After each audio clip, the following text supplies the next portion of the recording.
Everyone has to live somewhere, and everyone has to invest their money someplace. So what happens when where you live meets up with where your money is invested? Hello, real estate. Hey, welcome back to Big Money Real Estate. I'm Elise Glink. Here's your daily update. Now, I've got a new angle on real estate investing for you. What are the considerations that go into finding a property when you've just won 8 business licenses to legally grow and sell marijuana? Well, that's exactly what my guest today has been figuring out. Derek Peterson is the CEO of TerraTech, a publicly traded marijuana company that recently won 8 licenses to operate marijuana businesses in Nevada, where, for at least now, only medical sales of the drug are permitted. Hey, Derek, welcome to Big Money Real Estate. Elise, thanks for having us on. I appreciate it. Let's start out with a quick rundown of the legal situation and where you are right now. The CARES Act, proposed by Cory Booker and Rand Paul, would codify into federal law a provision allowing states to make their own decisions about legalizing marijuana, and that, I think, would help TerraTech, right?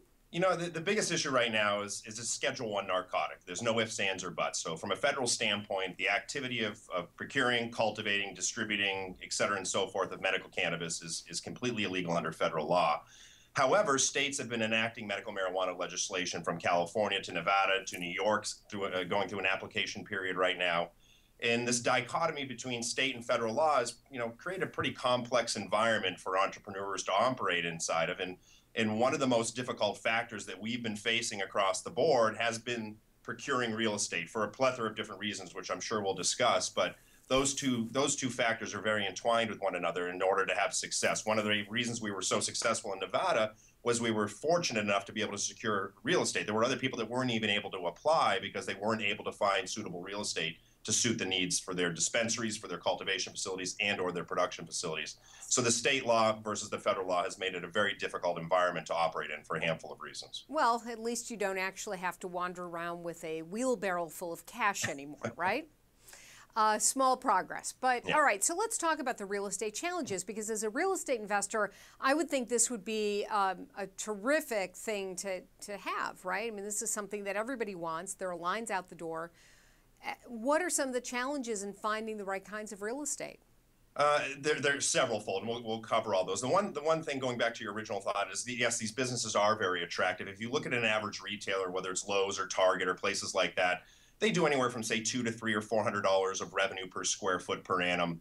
Higher-end retailers like Cartier and Louis Vuitton, they'll do closer to $1,000. Apple Computers, which is an outlier in everything in life, does closer to $3,000. The average revenue per square foot that medical marijuana dispensaries will bring in is anywhere from $3,000 to $5,000. So the numbers are there, and the reason behind that is because it's like a Louis Vuitton store, but with a better product. Well, that's debatable, but okay.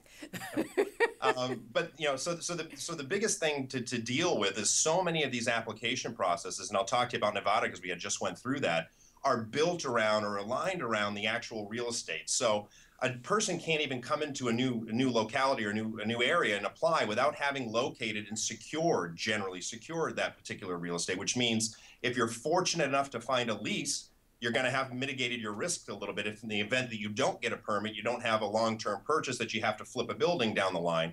And if you are looking for an acquisition or a purchase, those pools are pretty limited because a lot of the times the prices have gone up or you're zoned out of certain areas. There's a billion different levels of zoning issues that are put in and around these properties, again, reducing the pool of potential properties down to a very select few in most areas around the country. If you're a real estate investor, how do I attract a business like you? What is it that you're looking for in your real estate that you're buying or leasing?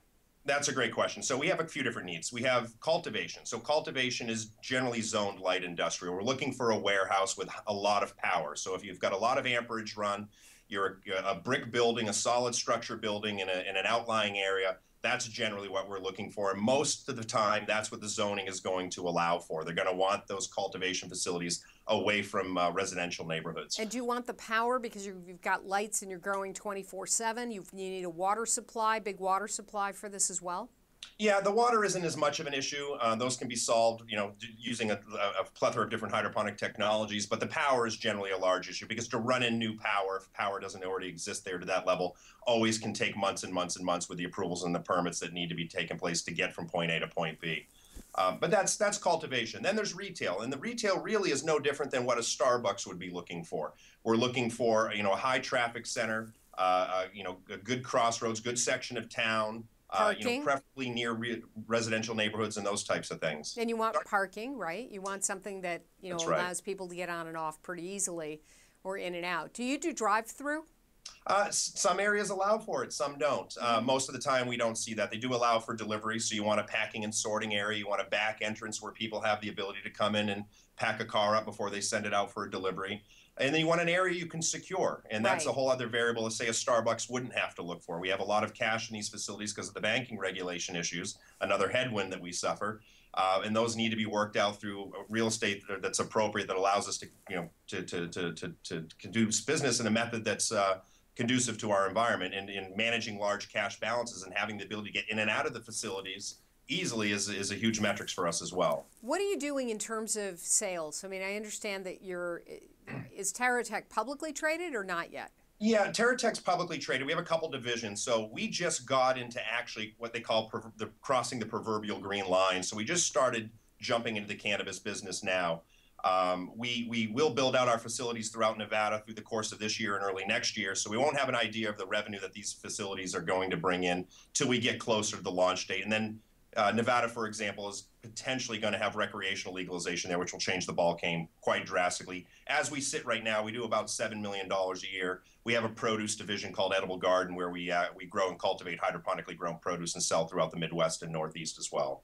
So you've got a bunch of different needs. It sounds like you've got some sort of warehouse growing kind of a need. You've got a retail need and something that's kind of a high trafficked area. Where are the locations that you're most interested in, and how should people find you if they've got real estate that might be interesting?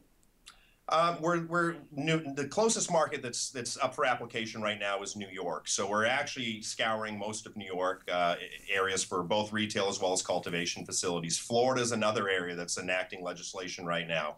If you're a real estate holder and you have an interest to making certain that your property is put up in these different areas for entrepreneurs to take a look at, start to look around the country at who's permitting, who's going through a legislative process, who's releasing applications, and then market your particular property associated with that.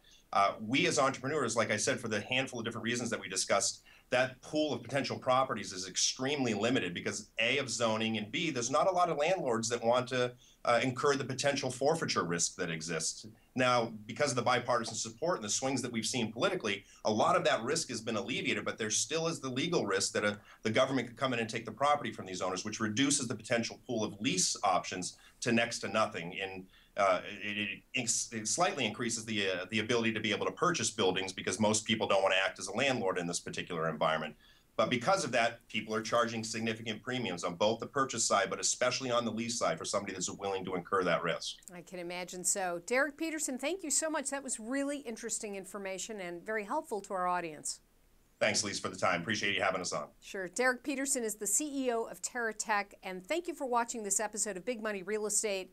I would say send me your marijuana questions, but I don't know if I have that level of expertise. But if you have real estate questions, you can send them to me and we'll pass them along to Derek for you. Be sure to share this video with everybody on social media, including Twitter and Facebook. Until next time, I'm Elise Glink.